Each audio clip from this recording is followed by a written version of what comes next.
It was during one of our mastermind sessions when she got my attention. I was scared to speak because being in a group of business owners just kind of got real to me. So when I started talking, I cannot really express what I wanted to say, but somehow she understood what I was talking about. She's fierce and truly has an authentic brand, and something about her simply stood out to me. And today, we'll talk about why it's important to build not just a business, but a brand with Allison Evelyn.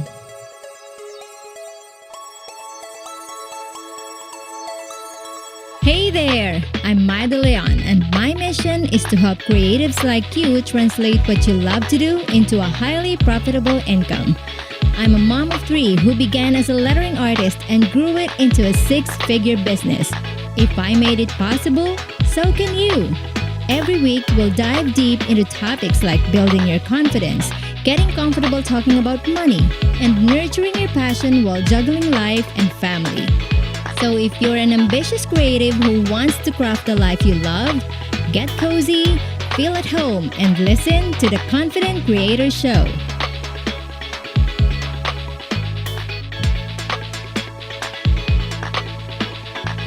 Hey creators, and welcome to episode 10. Well, today I am joined by an amazing self-expression copywriter, brand coach, and host of the historic podcast, Brand with Bite. Her obsession is showing women how to uncover and finally see their unique personality, unmuzzle their voice, and unleash words that grow their dream business and life.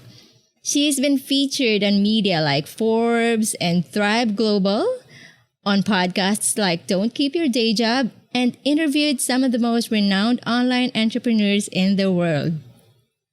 Whether sharing untold stories from history on her podcast or leading unconventional group programs, her calling is to help women re-find who they really are and unmute themselves so they can show up in the world in the way they're meant to and connect with the people who need them. Welcome to the show, Allison Evelyn. Thank you so much for sharing your time with us. Did I get your name right? Yes, Ma, you said it so perfectly. Thank you for the intro. I am so happy to be here because I know you attract and have the best humans, and getting to talk to women, creators, artists. Oh my gosh, it's the best. And hopefully, now I have, I told you before we started the podcast that this kind of like is a crazy schedule, right? Because as you can hear right now, we have a lot of dogs barking outside the house. So you said, yeah, I'm okay with being normal, with being natural. That's all, as natural as you can get.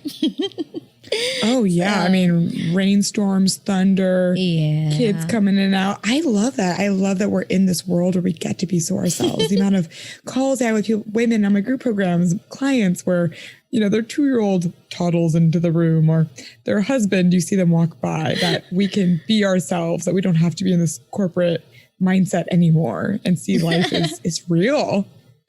But I hope my husband doesn't freak out with all of the sound because he's the one editing the podcast. So anyway, I know.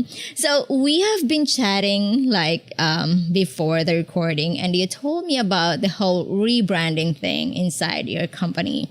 So I know, I have known you as an amazing copywriter for a long time. We've been in the same mastermind, but I'm pretty sure our audience would be so curious to know who Allison Evelyn is, what is she doing, what's her work, and how is she, serving her community. So tell us about you. Oh, Queen, and listener, creator. Yes, I am really excited to share. I think my story is a good example of that nothing is a detour. I think sometimes we feel our path is a detour or windy, but it's really leading us exactly where we're supposed to be. And that we've had to probably try a lot of stuff that isn't correct or doesn't feel good so we can get to the right things. Because I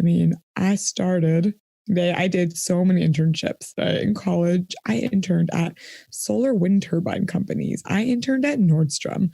I have done a lot that I thought might be what I wanted to do and didn't feel quite right. And then I found myself in the world of commercial production. So I was running around sets with walkie-talkies, staging props, spritzing models, any sort of stereotype you could imagine of being in the film world. That was me. I've done a little bit of everything, sprinted because the client wanted Diet Pepsi, not normal Pepsi, right? Whatever it might be. But it took going through that to discover that there was only one part. Well, I liked a lot, but the one main part that I really loved of the production world was people who got to write. I couldn't believe there was people paid to study a brand, see, what's interesting about it? What makes it different? What's the personality? And then what are the words, that final last bit that actually go on a screen, that go in a script?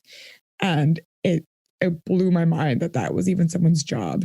I think we often don't know what's possible until we see someone else doing it, whether it's making a living as an artist or making a living writing songs for commercials. There's all these different types of ways to use your talents to create a business. And I was so blown away that you could do that for a living. That seemed like too fun. It seemed too easy. But I am living proof that it's possible because I started freelance writing on the side. So I would do it after work. My first gig I got off of Craigslist. I kid you not. I went around on Craigslist because I talked to some copywriters in the agency world and I asked them. I asked for a lot of help too. Y'all, I did not figure this out by myself. I would call up copywriters I did not know and say, my dream is to be a copywriter. Can I have 10 minutes of your time? And I had a list of questions that I would ask them and take notes. And I did everything they told me to do.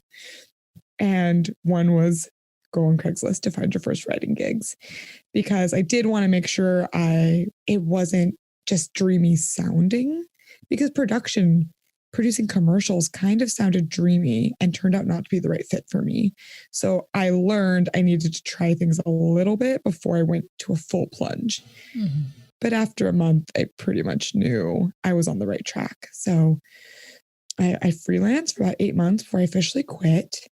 And now I am in a rebrand. So what's interesting, Maya, like we were talking about beforehand, is that's what I've been known as for years as a copywriter, is I'm the girl for sassy websites. I'm the girl if you're a coach, you're an online course creator, you want to write an about bio that's fun and sounds like you and isn't corporate from LinkedIn, come to me, we'll make it happen. Want emails that open and have people clicking to your courses to buy them? Okay, I'm your girl. But I found myself, and maybe this is you listening right now, maybe you want to start a new type of business entirely, or you just want to try selling your art, or you've been in art for a while, but there's just a part of you that it doesn't feel 100% aligned. Maybe you're known for one type of creation or one type of gift, and you kind of want to switch. And I think a lot of us, and I see this with my clients all the time, and I've been going through it, this sort of guilt of, wait, if I'm known for one thing, can I switch? Can I pivot? I already feel so blessed and thankful to have the business I've made. Who am I to go change it? But I think it's so beautiful when we finally embrace that and go, wait, but there's something else I'm meant to share. And I think about all the women and all the companies and entrepreneurs and artists that made changes. And I'm so grateful they did, because I'm thankful they wrote that book. I'm thankful that they started a totally new type of brand. Like I'm so thankful you started a hand lettering business. I'm so thankful you started to teach women how to do it, that you didn't just stay a hand letterer. Like that can be scary, but oh my gosh, how many lives have you changed? And so I'm kind of in that right now where I'm still figuring it out and being okay with that. But I'm really focusing on helping women find out what's special about them, how to express themselves, really focusing on the inner work before getting to the copywriting. Because you know what I found out? I would even hand people websites. I would write it. They would love the work. They would love the headlines. They're like, oh my gosh, I sound amazing. It's going to convert people. And then I would notice sometimes, be 2 months, even later, 3 months. And I would notice they hadn't put the website up yet. And I would ask, why not? And sometimes I go, I still feel so scared to expose this because it's really actually me. It has so much personality. It's going to turn some people off because that's what you do when you finally express yourself. And because they hadn't done that inner work, I was I couldn't serve people all the way. You can't really put out words that sound like you if you're not okay with being you. Yes. And so that's the direction I'm going in now. Yeah, oh my goodness, that is so exciting. So as you were telling your story, 3 things kind of stood out to me. So I always look for, I don't know, it's just kind of 3 is just always. So the first one was when you said you did a lot of things before all of this. And then the second one was kind of like asking for help. And the third one is making changes. So the first one I can relate to you a lot because I did a lot of things too. Like, you wouldn't believe this. I also was a wedding planner. I used to be a wedding planner. So I was in a corporate and I just got tired of it all. I stopped working and then I got married. And as you know, that's kind of the sickness of a bride, becoming a bride. You always wanted to plan weddings and stuff. So I became a wedding planner for 2 years. And after that, I went back to corporate and then I started blogging at the same time and designing scrapbook products. And eventually that led me to hand lettering because of Alphonse, as you know, the story of him, like requiring more than 200% of attention. Mm-hmm. And that would mean I wouldn't have to, I couldn't be in the computer for too long. And then, of course, as you said, the second thing is like asking for help. Me too. Like when I was making the transition from scrapbooking to hand lettering, I don't know what to do. So I had to go to my husband. Like I started accepting clients. Like I said, I'm going to need your help because I have a client that said, can you do this job? And I wasn't actually planning on making money from hand lettering. I was just doing it for fun. So that's kind of a funny thing. And then, yeah, he said like, oh yeah, you can work with it during the day if you want. Like, I don't know how you'll fit that in during your schedule, but if you want to do it, you can do it.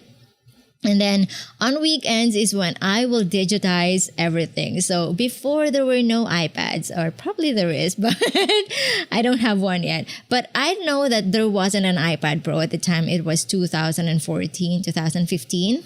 So I had to do everything on paper and pen. And then after that, I'm going to digitize everything on Saturdays because that's the time that he is at home and he can take care of the kids. And of course, the third one, making changes. As you know, that was the most difficult part. And I am going through that stage too right now because this wasn't triggered by the pandemic, by the way. Because I started like way back in 2018 when I started having these myofascial pain syndrome. And I cannot do a lot of hand lettering, but I do not want to stop. You know, I hate it when I don't have anything to do. Like it feels like I'm losing myself and I don't want to be in that situation ever again. So I continued like teaching creatives how to do what I do. And I'm pretty sure that what you are going through right now is normal. Like we go through that. Like every stage in our life is a transition from one thing to another. And yeah, I think you're going to be super amazing too. And I'm pretty sure that a lot of women will be super happy that you're doing what you're doing right now. Oh, my heart is just getting warm like a microwave over here. I'm bouncing off you so hard at trying all the things. I think it's really common and not everyone talks about it on social media. So my creator listening, anyone you follow or look up to, they've tried a lot. Mm-hmm. They probably just aren't sharing it. And there's plenty of stuff they've done that hasn't worked. And it's so beautiful when we get to not see it as failure or a detour, but as how interesting. That did not work or feel so good. Next thing. Oop, no one bought that. All right, next thing. Yeah. And seeing it as quicker and quicker to pivot. I know for me, I don't think it's not that less doesn't work. It's just that I move faster and faster the more I realize that's just part of the journey. And that's okay.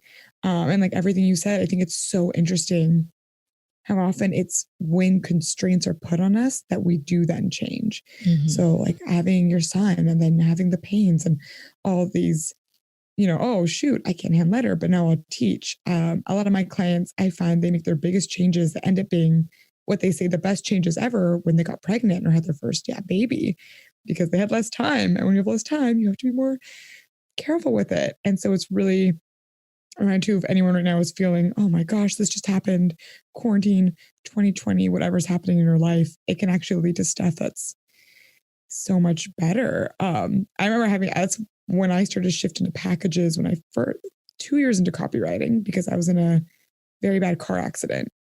And I had what the doctor said was the worst whiplash they'd ever seen. And it was these crazy pains that went to my head, and I couldn't really think. Like, I would try and write and be in these coffee shops just trying not to cry. And especially at that point now, I cry all the time, because now I'm better at processing my emotions. But 4 or 5 years ago, not as much. And I would try and hold it in and just power through the writing. And sometimes these constraints are the best possible thing, because it forced me to reevaluate my business and go, do I really want a business?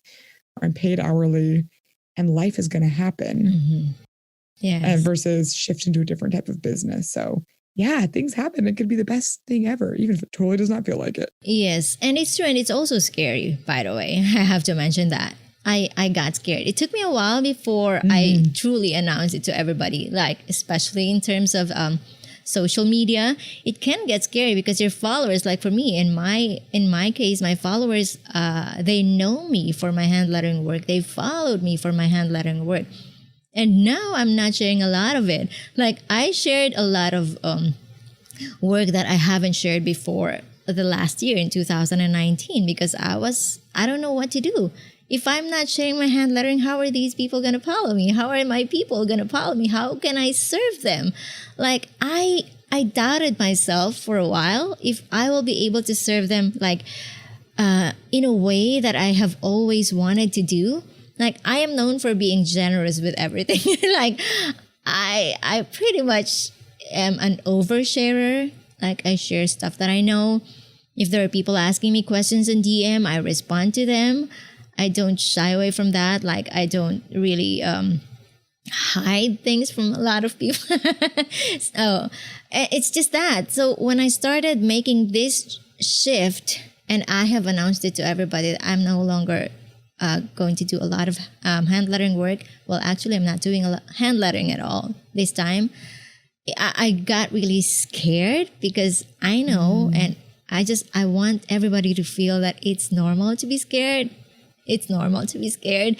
Are there still going to be people who will be following my account? How am I going to attract creatives if I'm not doing something creative? So that was all, like, I was overthinking, until finally it just dawned onto me, like, enough with this crap. Like, I have just been giving myself excuses to not announce it to everybody, just so that I can continuously do what I do. But it's not serving my purpose at all. And right? And that thing is like, it led from one thing to another, but it's going to be all good, because at the end of the day, our goal is to serve our audience, and we want to be with them. We want to serve them to the best that we could. And we will not be able to do that unless we're honest with ourselves first and we are true to our mission. So. Oh my, yes to all of this. Absolutely. That this is the power of words, right? Yeah. I feel like, they say the pen is mightier than the sword. I think the pen is the sword. Like, words are your weapon, also for good, for when you step up and go, you know what, I'm making a change. You don't know the extent of someone else's life you're changing. If you want to start being an artist or creating a product, and you announce it and start sharing it, who knows what family member is watching you? Who knows what random girl from high school is watching you going, wow, I always wanted to do that. She can, maybe I can too. And then you get to be that person inspiring someone else.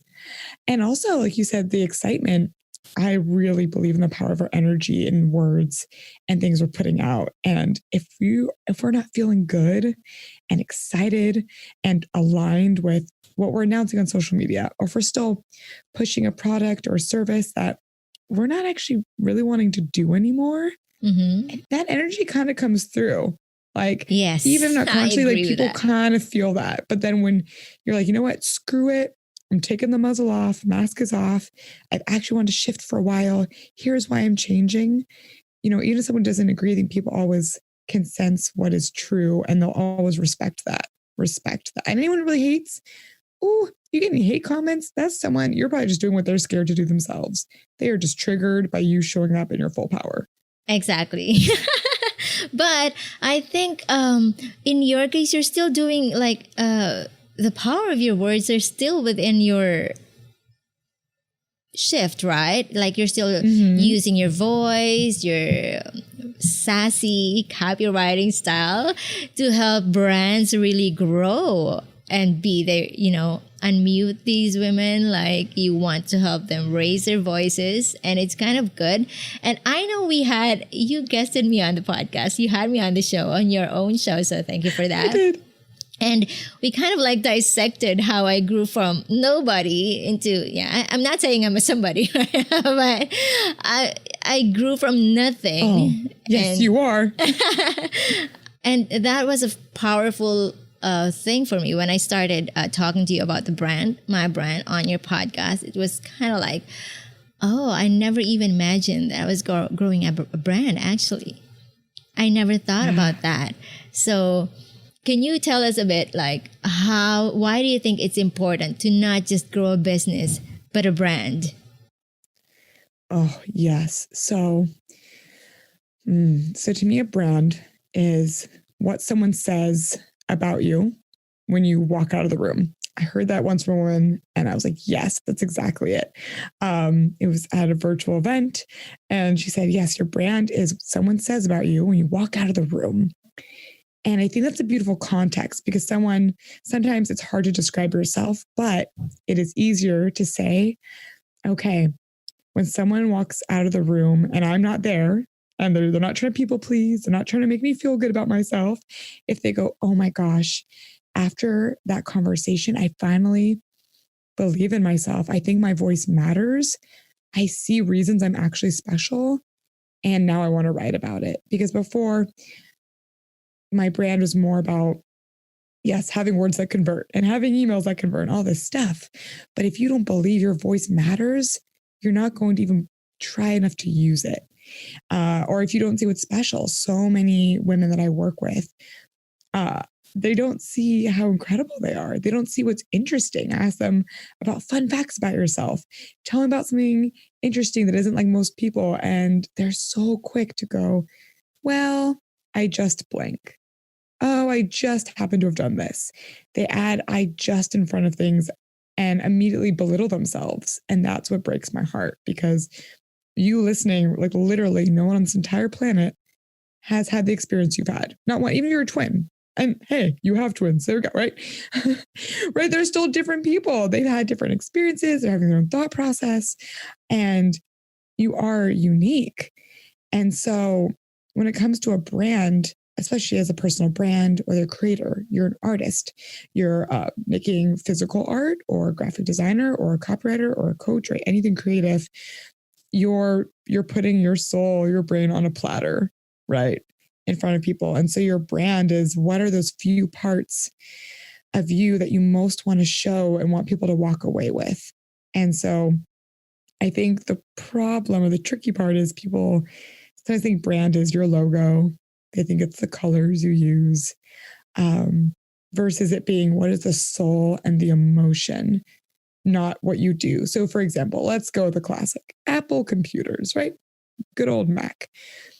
Their brand is not, they make laptops, they make phones.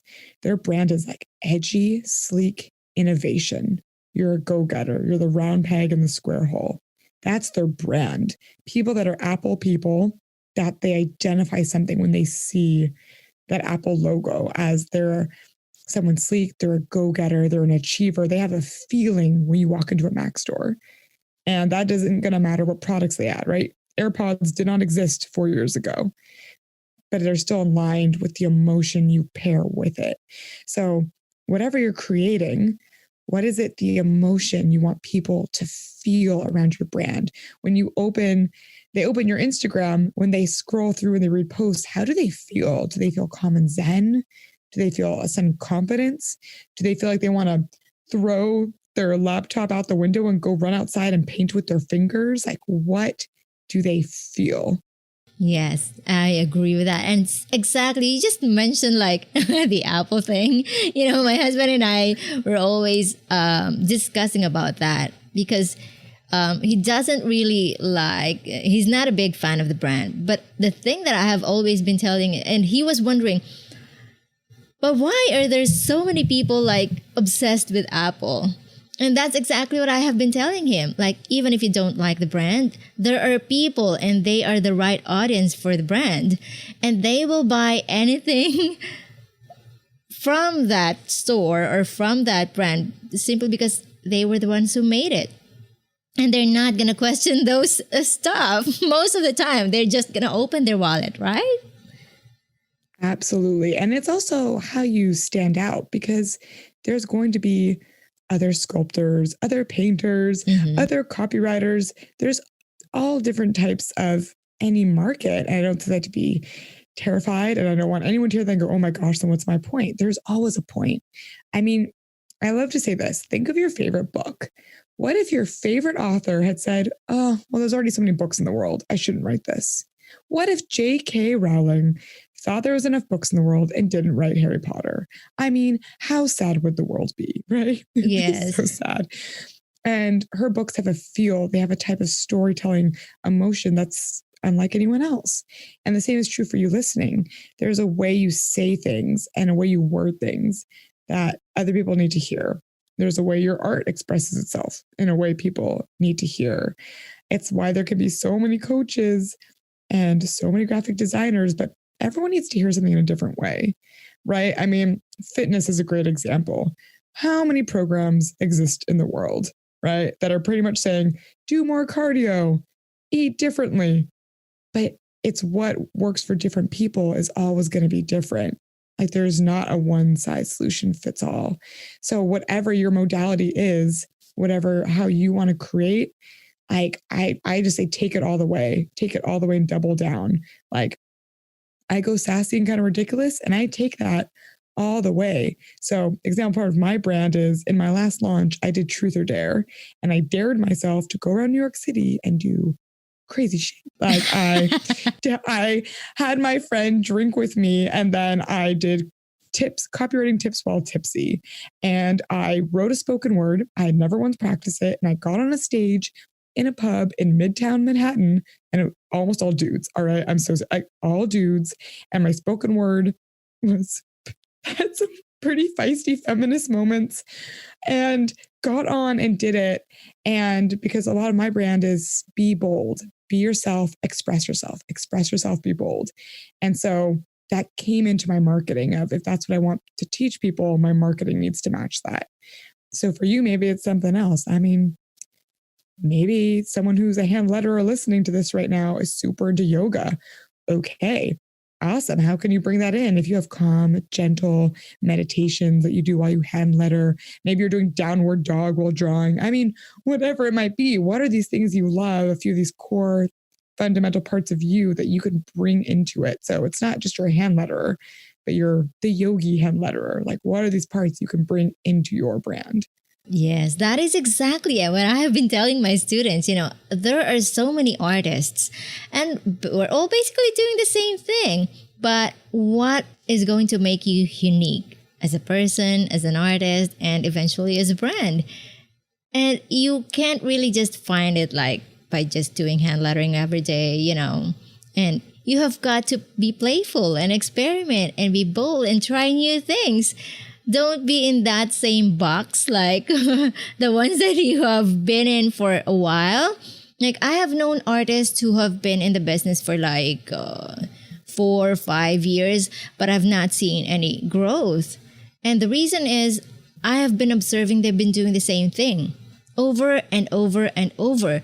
They're not playing, they're not experimenting, they're playing it safe. So if you want to really grow, you've got to find something else out there that is unique to you and that's going to make your art or creativity even flow so much better and become more different than what other artists have already been doing. Yes, and you know what's so funny, which I'm sure you'll know, I'm sure we've probably talked about this, is it's usually what comes easiest and most fun to you. I think we start to brainstorm like, oh, it's got to be this wild idea. What's some huge, crazy, innovative solution? Yes.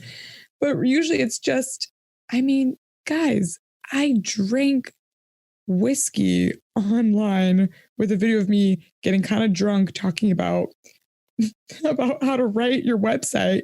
And I was just feisty and I just let it pour out. And that was natural for me. It felt fun, but it attracted my audience and it got people joining the program because that's just me and it felt natural and easy. It doesn't always have to be this crazy big difference. Like one of my clients was just telling me about, she loves tarot cards and she loves drag queens. She has tarot cards that are drag queen themed. I mean, what a beautiful example. Some person had those two loves and they combined it into one product, like drag queen tarot card. How magical is that? And I love that example. I have a couple prompts too that might help if you'd like them to share on things that can help people find their mojo and their magic. So one thing that I love to do and have my students and clients do, if they're like, but what is special about me? I don't know, which is true, right? If you're like a bottle of wine, if you're the wine on the inside of the bottle, you sometimes don't know what's unique about you. It takes someone else reading the label on the outside to go, girl, you think you're $2 Chuck, but no, you're this expensive several $100 bottle of wine from the south of France. Like sometimes you need someone else's perspective because you're inside that bottle and, and not seeing what's so special. So I love people to go ask a few close friends, close family that they trust, and ask them, what is a story I've told you that you remember and just love? What's like my favorite story I've ever told you? And I would just send that in a quick text and ask it to a few people. You can say, oh, I'm doing a little soul searcher. If I can speak, I'm so excited. Soul searching, or I'm doing this for my new business and I would just love to know. And the thing is, when people hit reply and they tell you, it usually, that story says a lot about you. You can make the caveat. When I tell people, almost always the first response is, oh my gosh, it's going to be about when I was drinking. Okay, you can say it can be off alcohol. But even if you're drunk, I mean, hey, I'm all about honesty, sugar for the world. But it's really interesting to see what stories come back because they tend to show a lot about you. It's like my sister, I asked her this, and I was so surprised by her answer. She goes, 4 years ago, you backpacked New Zealand and you told me that you were packing elf ears in secret and your partner at the time, you hid them because you knew he might not wear them when you actually got to Hobbiton, which is the Shire from Lord of the Rings. You can go visit the set. And only when we got there, I pulled them out and I put on the ears and I put them on him. And he was very startled. All these people ended up asking if we were selling them because they wanted to buy some. And she said that was a story that really stuck with her. And when you start to hear these stories, you'll see common threads. Like mine involved travel. I'm a very adventurous person. They involved costume, dressing up. I love dressing up and being kind of ridiculous, even in public. It just sort of shows things about you. So I would really encourage you to ask that question to see what others remember about you, about your stories. And that's great social media content right there. Exactly. Yeah. And we've always been confined with what we see inside, that we don't actually see a lot more of what our value is.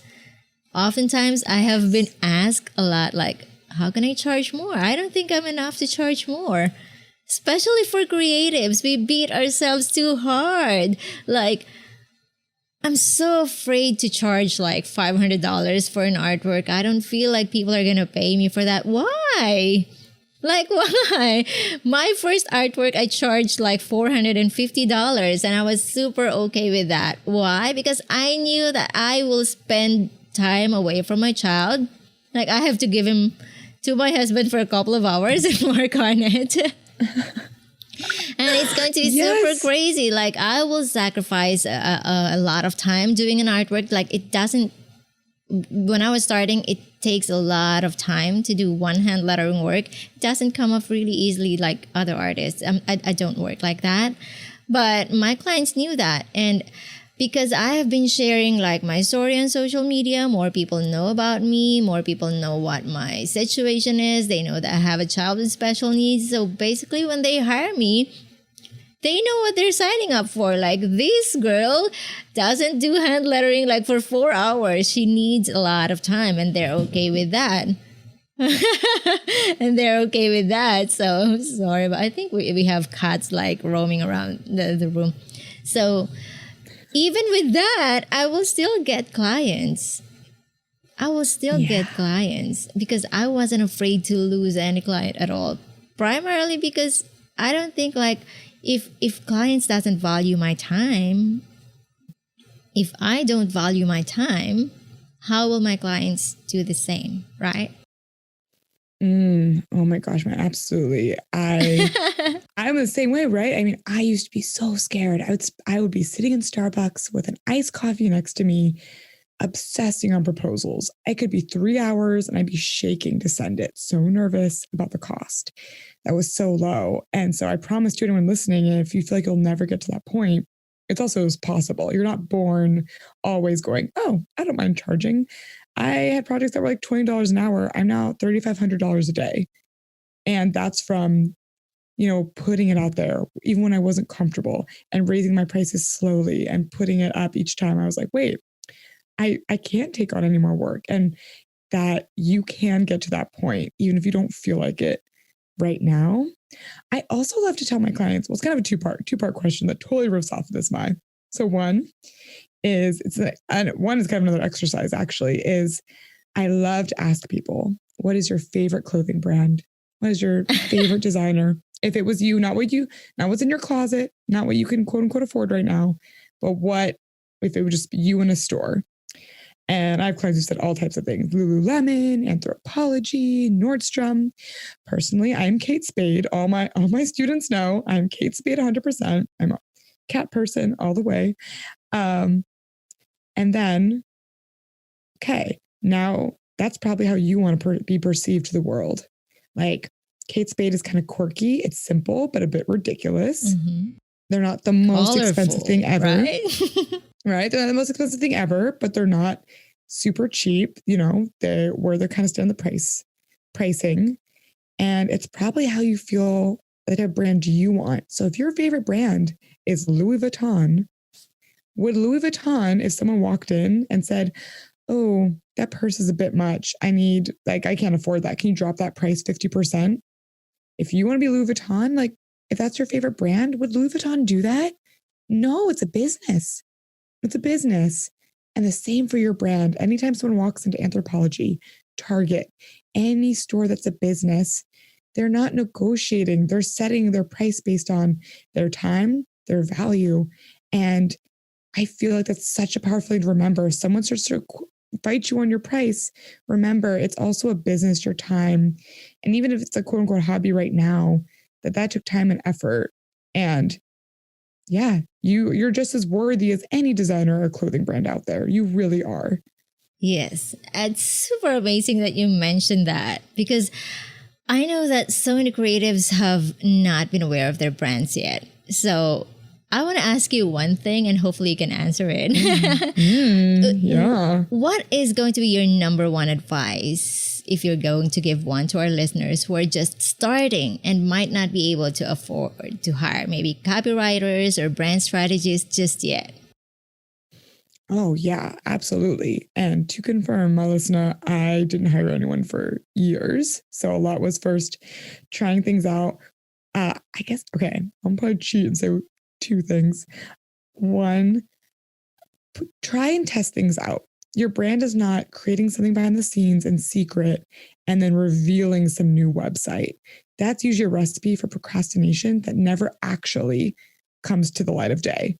That's saying I'm working on my website and it's 6 months later and it's still not up. I mean, social media, how beautiful we've been given this gift. Try out quotes, try out different types of images, try out different types of topics and see what resonates with your audience and what feels good for you, which are usually going to actually line up and be the same thing. Try posting behind the scenes. Try sharing about food you're eating, about some of your hobbies, about navigating being a creator while also being a parent. Try out these different things to see what feels good and what people say thank you for. What is it that people come to you and say, thank you so much. Thank you so much. I needed to hear that. And two, I think it's really important, and this is the piece that I find over the years that I end up diving so deep into my clients with, is what part of you doesn't feel safe to show up and speak with your voice? What part of you doesn't feel safe to be yourself? And I find that a lot of people, especially my creatives, there's some voice in their head from when they were younger, maybe from high school bullying, maybe parents that said things like starving artist. Oh, yeah. Right? That's a common thing for all of us. What have you been wired to believe? And is it actually true? Because I can tell you the more and more strategies, I can go, yes, here are ways to find your brand. And yes, like go to study the website. Go to your favorite brand, study how they talk about their product descriptions, and ask your friends and family, what is favorite stories about me, to help find out who you are, find out what's truly unique about you, express those. But if at your core, you don't feel it's safe or that you're worthy enough to use your voice, there's going to be a block. So I really encourage you to journal through what doesn't feel safe, what has been a comment from a parent, like maybe bullying, whatever it might be from, especially childhood, or even your first job, that has sunk into your brain and is telling your brain a lie that if you post on social media, people won't like you. Oh my gosh, if you try this one thing, you're a failure, right? What are these lies? And as you start to write them down and actually see them in front of you of, oh, maybe my art teacher when I was in second grade said my statue was ugly. Whatever, that stuff sticks with you. Yes. And it might be having subconscious beliefs you have no idea are there. So I encourage you dive deep into that, because that might be your actual real block right now. True. Oh my goodness. This has been so much fun. And you've thrown like a lot of truth bombs out. So I love to throw things around. Yes. You know me, paintball guns, throwing it around. Because most creatives think that, it's enough to show up on social media, showcase their portfolio, and make money. But I hope that after today's show, they will understand that it's okay to make changes. It's okay to do a lot of things. And it's okay to play around, explore until they find the one thing that they truly love. And of course, it's okay to ask for help and make changes and pivot if they have to. So one more before we wrap it up. I'm pretty sure our audience would love to know. So please tell us, where can we find Allison Evelyn online? Oh, yes, my darling. So you can find me on Instagram, where I am very active and I love DMing people back, just like you. It's so exciting to talk to people with their hopes and their dreams. So handle is Allison Evelyn with an underscore. So ALLISON Evelyn underscore. And my website, AllisonEvelyn.com. And then my podcast, which guys, Mai was on, and her episode is incredible on how you built this business. It's such an incredible episode. I'm going to link this after the show for sure. It's so good, which is Brand with Bite. Brand with Bite. And yeah, if I can leave you with other final note, is this is something I put a post out recently on my Instagram, is it's safe to be seen. It's safe to be visible. And as an artist, as a creator, I feel like probably one of the number one feedback I review the websites, faces even on. I'm looking through going, where's your face? I don't even see the artist. I want to see you. I want to know your story. I want to know who is the person behind how this painting, how this graphic design, how this thing came to be. And so it's safe to be seen. People actually want to see your face. And I so hope you'll start to share your face and your voice, because people need it. True, so true. Thank you so much, my friend. So just so our listeners know, when you go to Allison's website, you'll get a lot of free information you can use on your own website copy, branding, and more. And in case you can't remember them all, you can find everything in the show notes at mydeleon.com/10. If you haven't done so yet, subscribe to the podcast so you get the weekly notification for when we release new episodes.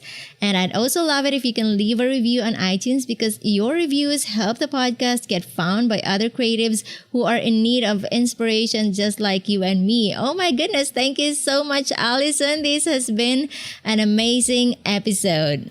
And yes, I will see you soon too, right? Hopefully we'll be together either in the US or in the Philippines. It's going down. It's happening, Mai. Thank you so much for having me. And creator there, I'm hugging you through the screen, through my microphone right now. Yes, and as always, keep creating and stay confident. Until next time, this is Mai.